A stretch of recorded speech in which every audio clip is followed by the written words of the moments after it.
Hi, I'm Ryan, and I want to talk to you about something incredibly important and incredibly difficult: euthanasia. If you're watching this, you might be facing that decision, healing from it, or just trying to understand what it really means. Today, I'm going to walk you through what euthanasia is, what exactly happens during a visit from both the client and veterinary staff perspective, and some of the unseen emotional and logistical layers involved in the process. My goal is to give you peace of mind and real clarity, and above all, compassion.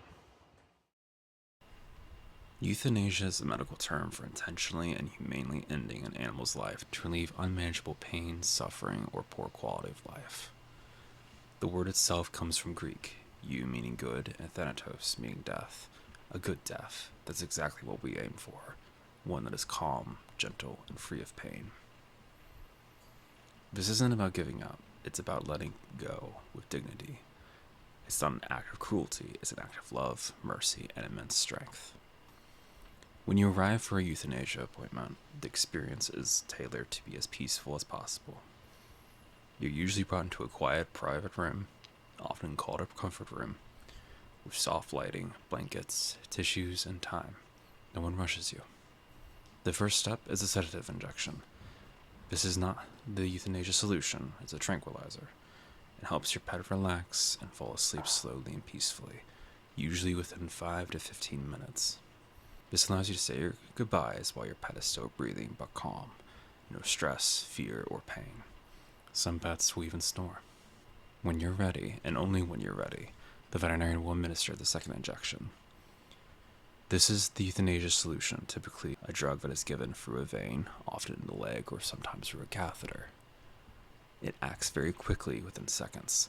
The drug causes the heart to slow and stop, and the brain to gently shut down. There's no pain, no awareness. It's just peace.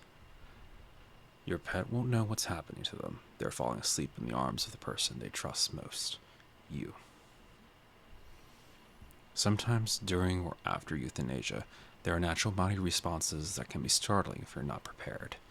Breathing reflexes, you might see a few final breaths even after the heart stops. These are muscle reflexes, not signs of life. Twitching or movement, muscle spasms may occur slightly. It's involuntary and not painful. Unlike the Hollywood movies, the eyes do stay open. Pets do not close their eyes after passing. It's normal. Urine and feces, the body may release these naturally after death. It's not a sign of distress. I always tell clients none of this is cause for alarm. These are just the body's final moments. Your pet has already passed peacefully.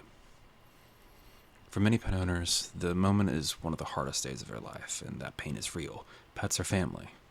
Grieving a pet can be just as intense as grieving a person, sometimes even more so, and there's no right way to do it. You can cry, sit in silence, you can talk to them, hold them, stay, or even choose not to be present.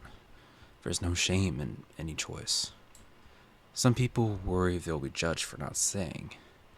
You won't be, we promise. You need to do what's best for your heart.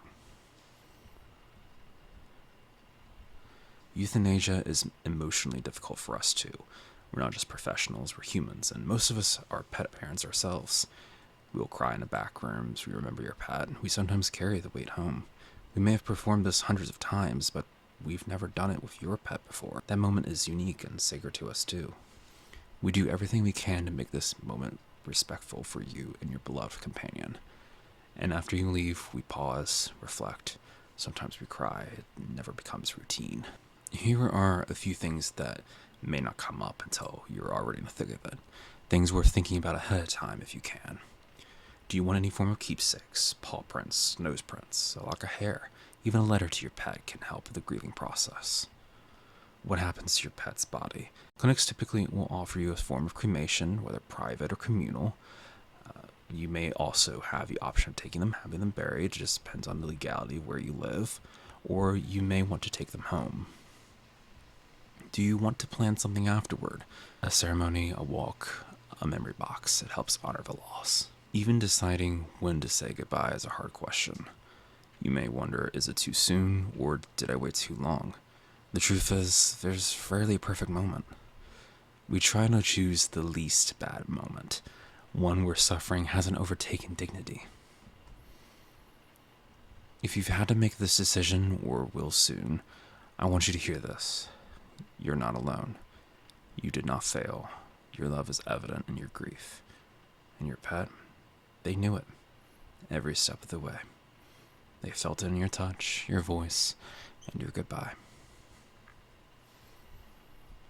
If you'd like to honor your pet, share their name in the comments. Tell us one thing they loved. Let's remember them together. And if you know someone who might need to hear this message, please send this video to them. We don't heal by forgetting. We heal by remembering together.